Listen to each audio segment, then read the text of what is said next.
Bonjour Clémentine Autain. Bonjour Marc Fauvel. Pour la première fois, une femme va arbitrer une rencontre de Coupe du Monde masculine de foot. C'est la Française Stéphanie Frappart qui a été désignée cette nuit par la FIFA. Vous dites bravo ou vous dites enfin? Enfin, plutôt enfin. Il est temps que les femmes puissent avoir leur place dans cette pratique sportive. Et on est très très loin du compte. Après, on est dans un contexte tout à fait singulier avec cette Coupe du Monde au Qatar, qui est un vrai cimetière d'ouvriers. 6000 morts, probablement, si on en croit les ONG, et également un carnage écologique. Donc, cette Coupe du Monde, on a du mal à en parler comme si c'était une Coupe du Monde, vous voyez, basique, où on va se féliciter aussi bien de la présence des Français en huitième de finale que du fait qu'une femme arbitre. Mais voilà. Est-ce que cette décision, elle donne pas un tout petit peu raison à la FIFA qui dit, regardez, on peut changer les choses de l'intérieur en allant au Qatar?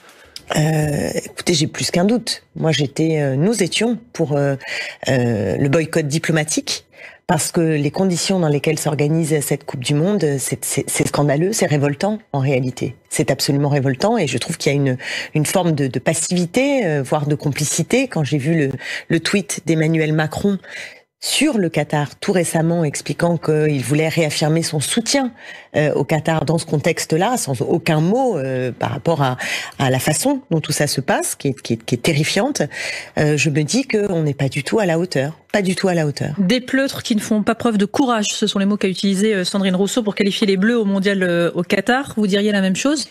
C'est-à-dire qu'on a envie, moi j'ai plus envie d'en appeler encore à eux, en disant regardez ce qu'ont été capables de faire les Iraniens.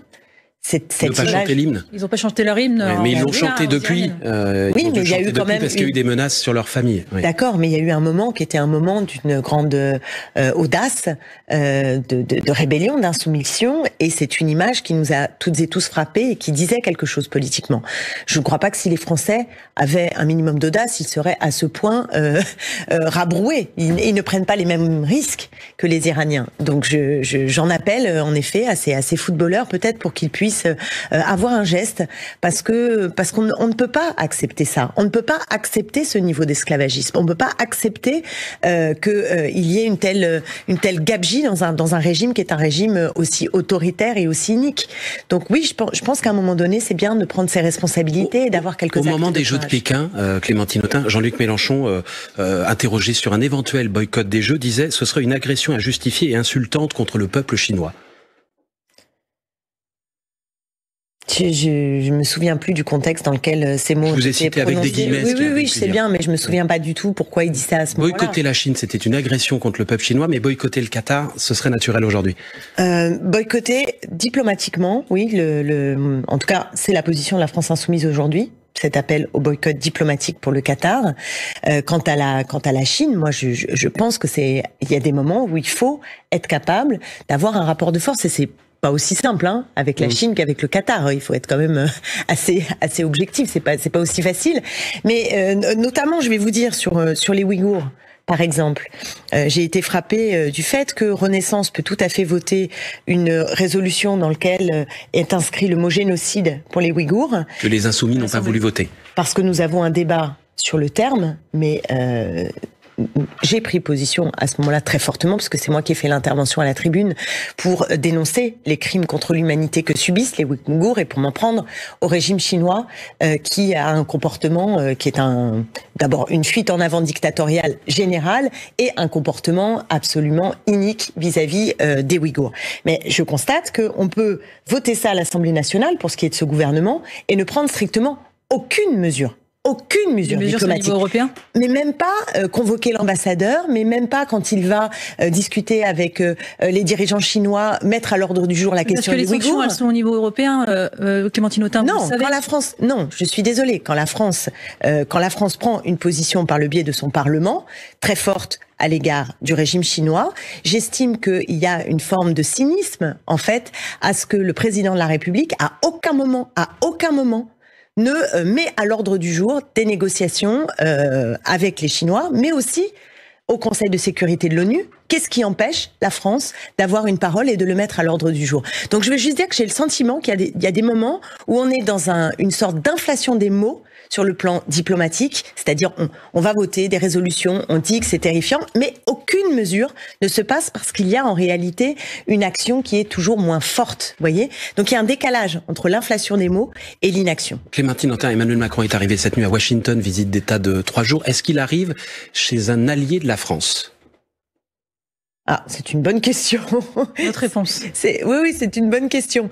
C'est pour lui. Enfin, je veux dire, un allié de la France. Est-ce que les États-Unis sont un allié de la France ? Oui, mais c'est la question que vous posez. C'est est-ce que lui considère... Non, je demande si vous considérez que les États-Unis sont aujourd'hui notre allié. Vous savez notre position là-dessus. On aime bien être non aligné, c'est-à-dire garder notre souveraineté, notre indépendance et avoir éventuellement des partenaires. Donc les États-Unis ne sont pas des alliés aujourd'hui. Mais c'est pour faire quoi ? Alliés pour faire quoi ? La guerre en Ukraine avec eux, par exemple. Écoutez, on n'a pas en tout point les mêmes positions. C'est-à-dire que nous sommes d'accord avec les États-Unis pour dénoncer le régime de Poutine. Nous sommes d'accord pour dire qu'il faut soutenir les Ukrainiens. Après, nous ne sommes pas forcément d'accord, par exemple, sur le fait que c'est l'OTAN qui va nous permettre de régler l'ensemble de ces conflits. Mais vous ne prononcerez pas le mot allié. Nous ne sommes pas. La France n'est pas aujourd'hui un allié des États-Unis. Mais je pose pas les choses dans ces termes-là, d'un point de vue géopolitique. Ça dépend pour faire quoi. Allié. En plus, le terme, il a une résonance qui nous fait penser à la Seconde Guerre mondiale avec les alliés. Pays qui est venu nous libérer. Voilà. Ouais. Et je pense que justement les équilibres à l'échelle internationale et la façon dont on prend les choses sont trop liés aux équilibres de 45 et qu'il faut probablement aussi sortir de là et considérer la géopolitique avec les termes qui sont ceux du 21e siècle. Donc évidemment que on a des intérêts convergents, c'est-à-dire la volonté d'aider les Ukrainiens et de s'en prendre au régime de Poutine. Mais on n'est pas convergents sur tout. On sait aussi que les États-Unis ont leurs propres intérêts dans les relations avec la Chine, dans leur rivalité avec la Chine, et qu'ils ne font pas forcément de nous des alliés. Nous n'avons pas été des alliés dans la guerre du Golfe. Donc dire on est des alliés de tout temps est un peu absurde en réalité. Le fil info, 8h40 avec Maureen Sugnard, et on poursuit dans un instant avec vous, Clémentine Autain. Une visite pour ressouder les liens entre la France et les États-Unis. Emmanuel Macron est à Washington, visite d'État de 3 jours. La première depuis la victoire de Joe Biden à la présidentielle américaine. Et alors que l'Europe accuse les États-Unis de protectionnisme à cause d'un plan massif de soutien à son économie. Le président du Conseil européen est lui en Chine. Il doit rencontrer demain le président chinois. Les autorités font face à une contestation sans précédent. Une nouvelle manifestation contre la politique du zéro Covid s'est tenue à Canton la nuit dernière, des heurts avec la police signalée. Après Lyon, Villeurbanne, Bordeaux, Lille ou encore Paris, c'est au tour de Marseille de voir ses loyers encadrés. Le gouvernement répond favorablement à une demande de la mairie. Pas de détails sur le calendrier pour le moment. Une annonce de la FIFA. Pour la première fois, une femme va arbitrer un match de Coupe du Monde masculine. Et c'est une Française, Stéphanie Frappart. Avant cela, à 16h, à suivre sur France Info. Tunisie, France. Les Bleus sont déjà qualifiés pour la suite de la compétition de football. France Info. Le 8-30 France Info, Salia Brakia, Marc Fauvel. Toujours avec Clémentine Autain, la députée de la France Insoumise de Seine-Saint-Denis. On parlait avant les titres des relations avec les Américains. Les relations qui se sont tendues depuis que les États-Unis ont décidé d'investir 300 milliards de dollars pour protéger leurs économies et investir dans les industries. Est-ce qu'Emmanuel Macron doit hausser le ton face à Joe Biden aujourd'hui ? Écoutez, il ferait mieux de s'inspirer de Joe Biden que d'y aller pour vendre le libre marché. C'est quand même extraordinaire. C'est-à-dire que voilà le président de la République qui va aux États-Unis pour régler en partie l'affaire des sous-marins australiens qu'il n'a sans doute pas bien digéré et aussi le prix du gaz américain qui est vendu une fortune en effet aux Français. Mais il essaye d'aller convaincre le président de la République qu'il ne doit pas mener une politique qui protège les Américains. C'est quand même surréaliste. Alors il ferait faire la même chose en France. Bien sûr que si. Il ferait mieux de s'inspirer. Oui, il y a 430 milliards. Je vais vous dire 430 milliards injectés dans l'économie américaine par Joe Biden cet été. Une volonté de sortir des logiques de libre marché, une discussion, un dialogue, voire même un soutien aux syndicats sur place. Vous voyez, on n'est pas du tout. Vous voulez dire que Joe Biden fait du Mélenchon sans le dire, en mettant n'exagérons rien. Et vous dites qu'il devrait prendre exemple de ce que fait Joe Biden. N'exagérons rien, mais en tout cas, si je dois choisir entre Emmanuel Macron et Joe Biden, j'ai pas d'hésitation. Vous préférez Joe Biden ? Écoutez, là sur ça, sur ce point-là, je pense qu'il ne faut pas avoir d'hésitation sur le fait que un peu de protectionnisme, protéger l'économie, je pense que c'est une source d'inspiration de ce point de vue-là. On fait du pour lutter contre l'inflation, c'est ça que je suis en train de vous expliquer. Pour lutter contre l'inflation, je pense que la fuite en avant en France, c'est-à-dire de continuer à croire que le marché libre, que la concurrence entre les États va nous amener un mieux-disant, et d'aller aux États-Unis pour expliquer que non, il faut continuer à être dans un marché ouvert et faire jouer la concurrence, effectivement, je ne suis pas d'accord avec ça. Ça veut dire qu'on se replie sur nous-mêmes comme font les Américains? Non, c'est pas du repli. On remet des barrières douanières sur certains produits. Vous avez raison, il faut être très clair sur ce sujet. Moi, je suis internationaliste. J'ai toujours été, c'est ma formation politique, et je pense en plus que si on veut régler les enjeux du réchauffement climatique et des injustices, des guerres, nous avons besoin de solidarité internationale. Donc je suis pour une logique de coopération. Ça c'est clair, à l'échelle internationale. Mais pour arriver à cette logique de coopération, il faut également qu'il y ait une souveraineté dans les États qui permettent à chacun de mener des politiques qui incitent à la relocalisation de l'économie et qui protègent les populations des méfaits de la globalisation néolibérale. Donc je pense que diviser de façon binaire, vous voyez ce que je veux dire, soit c'est le repli sur les frontières, soit c'est l'ouverture et le marché libre, n'est pas une bonne manière de prendre les choses. Donc on remet des barrières douanières sur certains produits, lesquels par exemple? Par exemple, non mais déjà il faut arrêter de faire les traités de libre-échange. Il faut arrêter les CETA, les JAFTA, etc. Ça suffit. C'est une catastrophe écologique et catastrophe sociale. Donc toutes ces logiques qui créent du dumping, qui en fait ne permettent pas de protéger encore une fois notre économie et de protéger nos populations est une catastrophe. Donc il faut que ça cesse. Voilà. Donc je n'accepte pas qu'Emmanuel Macron aille aux États-Unis pour faire la leçon, pour dire maintenant il faut tout bien ouvrir et que le marché soit ouvert, parce que ce n'est pas la bonne façon de prendre les choses sur le plan économique. Clémentine Autain, la semaine dernière, le Parlement européen a voté une résolution à une très large majorité, résolution qui qualifie la Russie d'État soutenant le terrorisme. Oui. Plusieurs de vos députés européens se sont abstenus. Pour quelles raisons? La formule exacte de mémoire, c'est État terroriste. État soutenant le terrorisme. Ouais, et c'est une forme d'État terroriste. État soutenant. Qu'est-ce que ça? Non. Il n'y a pas État terroriste. Écoutez, on va revérifier, parce que j'ai eu la discussion avec ma collègue Manon Aubry. Oui, j'ai pas lu la résolution dans le détail. Je ne suis pas députée européenne, je m'en excuse. Mais ce qui m'a été dit, c'est État terroriste. Ce que m'a expliqué ma collègue Manon Aubry, en qui j'ai toute confiance, c'est qu'ils avaient voté toutes les parties du texte, qui étaient les parties du texte qui justement condamnaient le régime de Poutine, qui disaient qu'il fallait soutenir les Ukrainiens, y compris leur livrer des armes. Donc voilà, sur ce point-là, il n'y a pas d'ambiguïté de nos députés pour dire les choses. En revanche, on en revient quelque part au débat de tout à l'heure, sur l'inflation des mots. Oui, c'est-à-dire que c'est difficile. Notre implication dans la guerre en Ukraine, au sens où on voit bien qu'il n'y a pas de solution miracle immédiate pour faire taire. C'est pas se cacher derrière le petit doigt en disant bon, écoutez, on utilise les mauvais termes, il n'y a pas de cadre juridique, donc on va pas voter pour la résolution. Symboliquement, ça compte quand même, Clémentine Autain. Oui, dire, je pense que symboliquement, la Russie est un État soutenant le terrorisme, que vos députés européens ne le votent pas.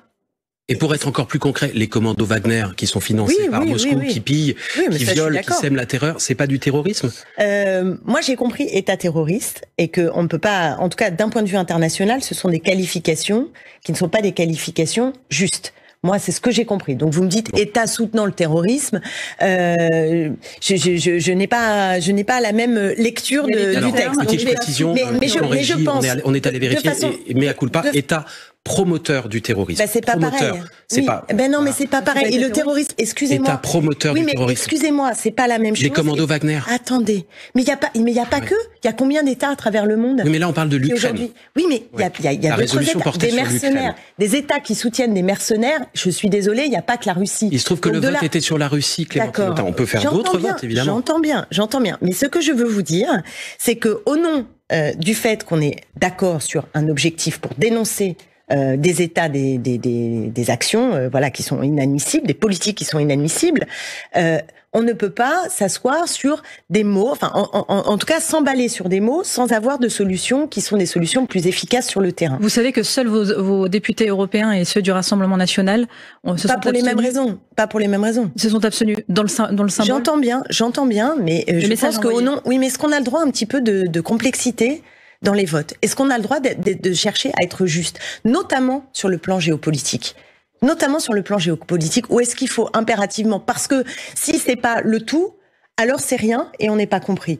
Donc je pense que, je sais pas ce que j'aurais fait, je n'ai pas lu dans le détail le texte, vous me demandez ma conscience absolue, mais la discussion que j'ai eue, je sais quelles sont les positions de mes camarades, quelles sont nos positions, et je n'accepte pas que parce que nous avons des divergences sur un point du texte et que nous n'acceptons pas, encore une fois, qu'il y ait, vous voyez ce que je vais dire, des formes de raccourcis, des mots qui sont des mots fourre-tout, qui cachent l'inaction générale, ou des sens des politiques que nous ne partageons pas, et bien qu'on jette le bébé avec l'eau du bain. Clémentine Autain, le gouvernement en France va obliger toutes les entreprises qui font des bénéfices exceptionnels à verser une participation à leurs salariés dès l'année prochaine. Je rentre un peu dans le dispositif, il est un peu technique, mais quand les bénéfices augmentent de 20% par rapport à la moyenne des 5 dernières années, les salariés pourront bénéficier d'une super participation.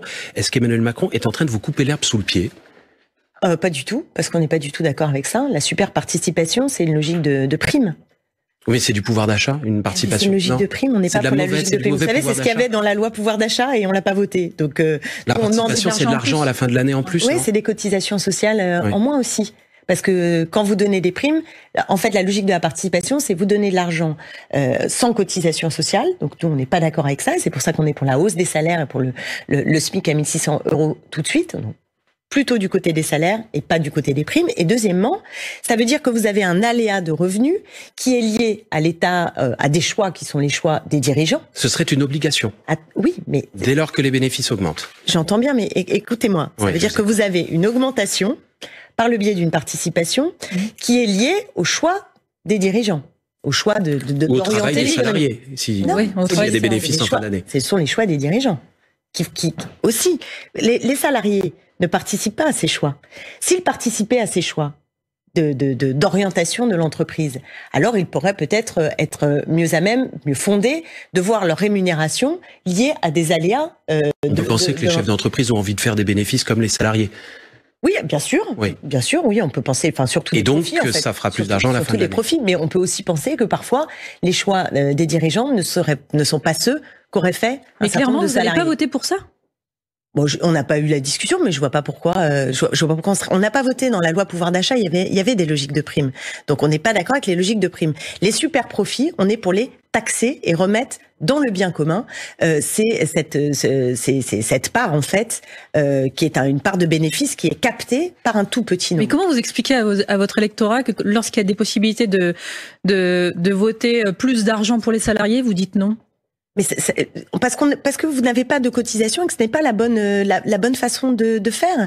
Vous avez une manière. Non, mais depuis tout à l'heure, moi, je suis désolée, je trouve votre monde très binaire. Très binaire. Donc c'est pas binaire.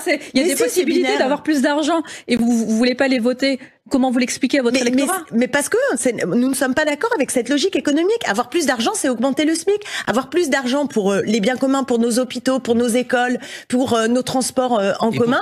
Eh bien, si on fait une taxe sur les super profits, ça permet de mettre de l'argent pour tous ces biens communs. Si vous augmentez les salaires, ça permet d'avoir plus d'argent. Donc, moi, je n'accepte pas l'idée que c'est soit la solution du gouvernement qui permet d'avoir des petits morceaux sur une logique 600 € par exemple, vous aviez la possibilité de le proposer pendant votre niche fiscale, mais arrêtez de nous vous l'aviez pas proposé. On l'a pas proposé. D'abord, vous savez très bien qu'il n'aurait pas été voté. Et deuxièmement, ça voulait dire qu'on avait, je crois que c'était plus de 8 heures potentiellement de débat et qu'on ne pouvait pas faire passer le reste. Donc arrêtez de nous dire qu'on n'a pas voulu passer dans notre niche. On l'a pas fait parce qu'il y a eu de l'obstruction, y compris de l'obstruction gouvernementale le soir sur notre texte.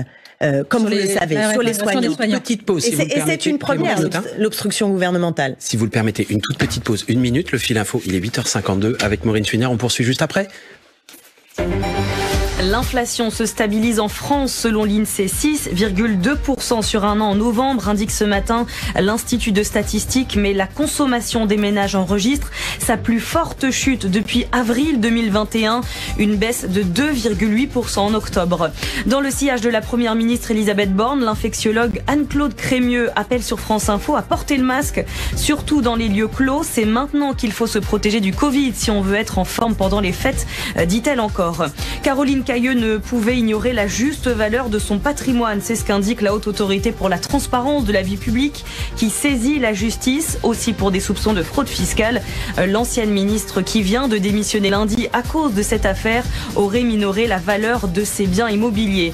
Ils veulent créer la batterie électrique du futur, plus solide, moins lourde et plus puissante. Voici les objectifs de Renault et Airbus qui s'associent, signature d'un accord de recherche et de développement pour les deux industriels français d'ici 2030-2035. Airbus veut créer ses premiers avions hybrides et Renault rêve d'une voiture électrique capable de traverser la France sans recharge.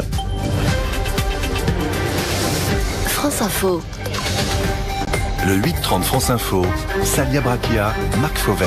Toujours avec la députée insoumise de Seine-Saint-Denis, Clémentine Autain, une 6e motion de censure déposée par les Insoumis a été rejetée avant-hier. Est-ce que vous allez continuer à en déposer une à chaque fois qu'il y aura un 49.3 ? Oui, ce sera automatique. Oui, c'est automatique parce que nous ne souhaitons pas de banalisation, en fait, de ce 49.3. Vous vous rendez compte, c'est le 6e 49.3. Donc, à chaque fois, nous déposons une motion, ce qui permet au gouvernement de revenir, de s'en expliquer et à nous de dire à chaque fois que nous n'acceptons pas. Et avec à chaque fois un peu moins de voix. Quand on regarde le total des voix de la gauche, il n'y en avait plus que 93. Avant-hier, ça s'effrite. Vous pourriez voir les choses dans l'autre sens. Il y en avait encore autant, c'est-à-dire qu'on est capable, nous, de mobiliser à chaque fois tous nos groupes. Oui. Vous allez voir que nous aurons une motion commune à toute la NUPES pour rejeter le PLFSS. Sur la Sécu. Voilà, sur la sécurité sociale. Donc non, je pense que c'est notre stratégie, notre tactique d'une certaine manière à la France Insoumise de ne pas laisser passer à chaque fois et de tenir tête et d'être présent au maximum pour ne pas laisser s'installer l'idée que c'est normal qu'un gouvernement qui n'a pas de majorité passe en force à tout sujet. C'est inadmissible. Vous avez critiqué il y a quelques mois le manque de pluralisme au sein de la France Insoumise. Est-ce que ça veut dire qu'il faut plus de démocratie dans votre parti ? Je pense qu'il faut avancer vers davantage de délibération collective. Il faut donner plus de moyens aux groupes d'action et il faut faire vivre un état d'esprit qui est l'état d'esprit du pluralisme. Donc c'est pas le cas aujourd'hui. Je pense qu'on peut progresser, clairement. Oui, on peut progresser sur ces sujets. C'est-à-dire que les décisions sont prises par un petit groupe ou voire même une seule personne ? Non, c'est pas ce que je suis en train de vous dire. Essayez de comprendre. Non. Bah oui, là encore une fois, c'est binaire. C'est soit Jean-Luc Mélenchon qui décide de tout, soit la démocratie. Bah écoutez, désolé, peut-être que les choses parfois sont plus compliquées. Quand vous réclamez du pluralisme, ça veut dire quelque chose. Le pluralisme, c'est que une ou deux personnes. Je dis qu'on peut avancer vers un état d'esprit. Je vais tenter d'avancer moi aussi. Je vais vous citer, si vous le permettez, Clémentine Autain. Vous avez dit il y a quelques jours, je vous cite, ouvrez les guillemets, il serait temps de ne plus sonder simplement Jean-Luc Mélenchon comme candidat insoumis, mais de sonder l'ensemble de la NUP. Oui. Ça veut dire quoi ? Ça veut dire que Jean-Luc Mélenchon pourrait être sondé au titre de la NUPES et pas simplement de la France Insoumise, par exemple. Je comprends pas. Quand il est sondé aujourd'hui, il est sondé comme candidat de la France Insoumise et il y a à côté le candidat ELV, le candidat PS, le candidat, etc. Vu que nous avons la NUPES, si on fait maintenant des projections, j'invite les sondeurs à tester ce que serait une candidature NUPES. Mais vous êtes sûr qu'ils sont d'accord, les écologistes et les socialistes, pour qu'on enlève leur nom ? Ils sont dans la... Non mais c'est un test, c'est pas ils sont d'accord, il s'agit juste de sondages. On demande l'accord des uns et des autres pour faire des sondages. Non, ça marche pas comme ça. Vous avez demandé à Jean-Luc Mélenchon s'il était d'accord pour être candidat à la présidentielle. Donc c'est pas le sujet. Donc c'est un sondage, il est fait pour tester des hypothèses. Je soumets juste une idée aux sondeurs. Pourquoi ne pas tester l'hypothèse d'une candidature NUPES à la présidentielle ? Et cette candidature NUPES peut être incarnée par Jean-Luc Mélenchon. S'ils veulent tester d'autres, qu'ils testent d'autres. Je doute que quiconque d'ailleurs fasse un meilleur score aujourd'hui que Jean-Luc Mélenchon qui a fait 3 présidentielles. Et demain, il est irremplaçable, Jean-Luc Mélenchon, aujourd'hui dans le paysage à gauche. Personne ne dit qu'il est irremplaçable. Qui a dit qu'il était irremplaçable ? C'est une question. Mais non, il n'est pas. Enfin, c'est pas. On n'a pas entendu le point d'interrogation. Non, il est irremplaçable. Alors je vais dire dans l'autre sens. Il est irremplaçable au sens où il est lui. Vous voyez ce que je veux dire ? Et que on ne remplacera personne qui a fait 3 présidentielles et ce qu'il a fait, voilà, il est lui. Donc il ne s'agit pas de le remplacer. C'est pas la question n'est pas de le remplacer. La question est de savoir éventuellement comment sera la suite. Ça peut être un sujet. Mais il n'est pas d'actualité puisque Jean-Luc Mélenchon n'est pas parti à la retraite. Voilà, donc il faut arrêter avec ce sujet. Vous vous préparez un jour à exercer le pouvoir ? Je me bats, en tout cas, moi, mon combat, c'est que notre famille politique puisse accéder aux responsabilités. J'estime qu'on est dans une course de vitesse avec l'extrême droite, donc l'époque est assez dangereuse. en réalité. Donc on a un devoir de responsabilité. Et cette responsabilité, elle est de nous mener collectivement au plus haut. Donc moi, mon ambition, c'est de consolider la NUPES et de faire en sorte qu'on ait une alternative dans ce pays qui soit émancipatrice, vous voyez, qui soit du côté de la justice, de la côté du partage, du côté de la coopération, et pas de la concurrence en permanence de tous contre tous, et pas de l'autoritarisme. Et ça c'est un combat essentiel. Et aussi parce qu'on n'a plus le temps. On l'a vu avec le réchauffement climatique, avec cette COP qui a été dramatique, avec le déjà là de ses conséquences à ce réchauffement climatique. Donc moi je ressens une urgence, vous voyez, je ressens une urgence et je suis concentrée sur l'objectif construire des majorités le plus vite possible pour en finir avec la Macronie et pour empêcher l'extrême droite d'arriver au pouvoir. Merci à vous Clémentine Autain. Bonne journée. Merci.